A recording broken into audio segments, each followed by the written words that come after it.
Hey guys, my name is Mitsumiyo, and welcome to your episode of Monday Mailbox. This is a video series where you, the viewer, can submit your gaming-related questions, and then I'll give my humble opinion on them. To get the formalities out of the way real quick, if you'd like to submit your own question that can be featured in an upcoming episode, you can do so by leaving a comment down below, or by sending me a Facebook or Twitter message. The first question today comes from Victor, and it is, have you seen the recent Pro League skins in Rainbow Six Siege? Now, I realize that this isn't much of a question, but I just wanted to point it out because have you seen the Pro League skins in Rainbow Six Siege? I understand that they're just cosmetic items at the end of the day. It doesn't mean a whole lot, but I really feel like they went above and beyond and really makes me question, why haven't they done more of this kind of a thing sooner? I think the reason why this happened is that Ubisoft had outside help. Now, I could be wrong on this, but it's to my understanding that some of these organizations and teams, they have their own artists, and they're the ones that were probably brainstorming and came up with these skin concepts, and then they implemented them into the game.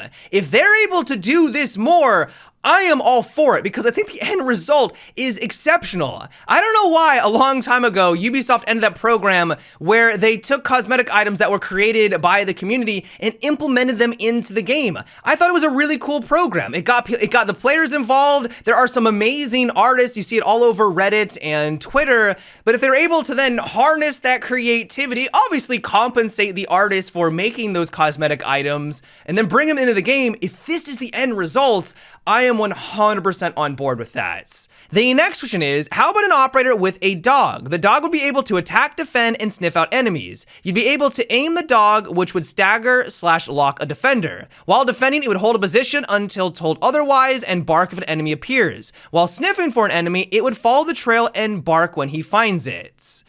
I am not really on board with this idea. Now, I understand why people like this concept because it sounds realistic. Like, you would have something like this in real life, but there are a ton of different reasons why I just don't think that this would work in Rainbow Six Siege. First of all, you just described an operator that encompasses a bunch of other characters, but then puts it all in one. They're able to sniff out defenders. That's essentially Jackal. Jackal's already one of the stronger operators in the game, but they can also defend an area and alert you when someone is nearby. That's Gridlock and Nomad. But then on top of that, they can also send out their dog to be able to stagger someone. That's not in the game, but if you put all of that combined, that sounds ridiculously versatile, almost to the point where it might be too powerful.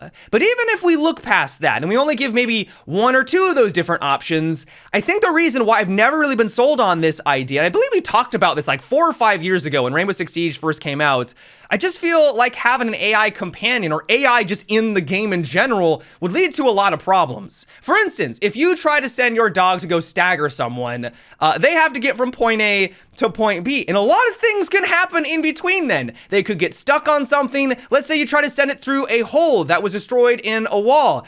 Do they navigate, jump over it? Do they have to work their way around to the other side? Like, how in the world is all that going to work? I think from a programmer standpoint, things would get very complex and could lead to a lot of bugs and glitches and just issues on that front. The other reason is I just don't think having an AI in this game is something that players really want to have to go against. If this dog is incredible and it charges at you incredibly quickly and you now have to worry about that alongside the other character that's in the room, like that could be really frustrating. On the flip side, if it's more passive and it takes a long time to get to someone, like that doesn't really sound like it'd be all that good as well. And so how do you balance having an AI component in the game that could potentially mean the difference between your team winning and losing? And so I think it's for all those different reasons why I'm just not really sold on this operator. I know that it's realistic. A lot of people like it. I get this question all the time over the years, and maybe I'm just not looking at it from the right angle. Maybe you guys have a way that you'd be able to work around these issues to make it work properly in a game like Rainbow Six Siege. But I think from a concept standpoint, having an AI companion that is that integral to your success and how well this character is going to succeed, I just don't think that that is going to work. But that obviously is just my 2 cents. The next one comes from Kenny, and it is, do you think that Battlefield 6 needs to increase the recoil? How can Call of Duty have more recoil and better weapon mechanics than Battlefield?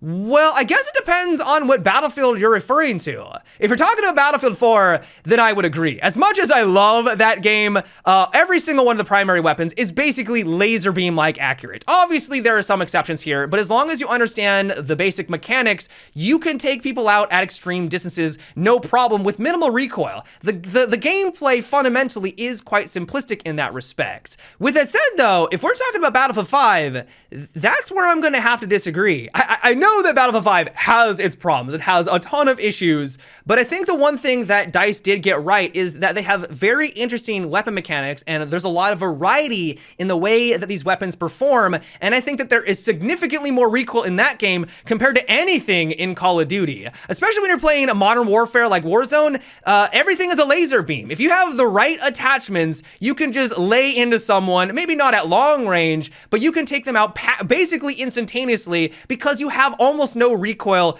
to deal with. If you try to do that very same thing in Battlefield 5, you're gonna have kind of some mixed results. Some can do that, but others obviously cannot. And so I'm right there with you for Battlefield 6. I would love to have more of that kind of gameplay. Give us semi-predictable recoil patterns that are substantial. This is something I've really enjoyed about the more recent Call of Duties and Battlefield 5. It makes you feel like you're improving the more that you use them. It's not because you're getting better attachments and better perks, it's because you, the player, are actually getting better. This adds depth, this adds longevity, because now you need to master all these weapons to know how they work and function properly. And so yeah, I am 100% on board with them doing this for Battlefield 6. The next question is, do you think they should reduce how many rounds each operator has access to? I've seen some pro players and members of the community talking about it. So I believe the argument that people are making here is that because you have so many rounds at your disposal, you can essentially just pre-fire constantly and just hope that you get a lucky headshot. Especially at higher levels of play where people know all the positions, they know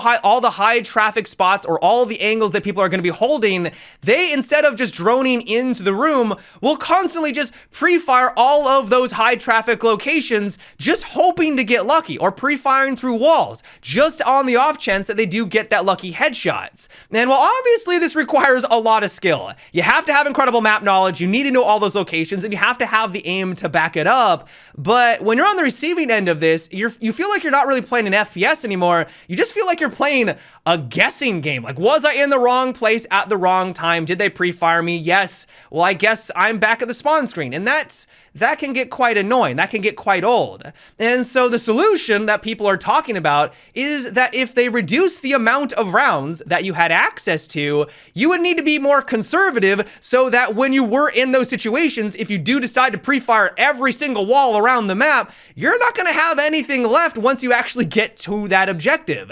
And so we're going to get back to more of actually having engagements with other players when you finally see those other players. Now, the downside of doing something like this is that not everyone is amazing at Rainbow Six Siege. If I go play this game on a console, I'm not going through all of my rounds quickly because I'm pre-firing. It's because I'm literally missing my shots. I need all of those rounds to be competitive. And as soon as you remove a lot of them, that could cause some problems because I'm just not going to have anything left. On top of that, they would need to walk a fine line because you don't want to disincentivize people from using their primary weapon. You don't want to have a situation where someone's like, I don't want to take this shot because I may not have enough by the end of the round. This is an FPS at the end of the day. People should feel like they have the freedom and the versatility to use their primary a fair amount throughout a round, and so that's also something that they would need to take into consideration.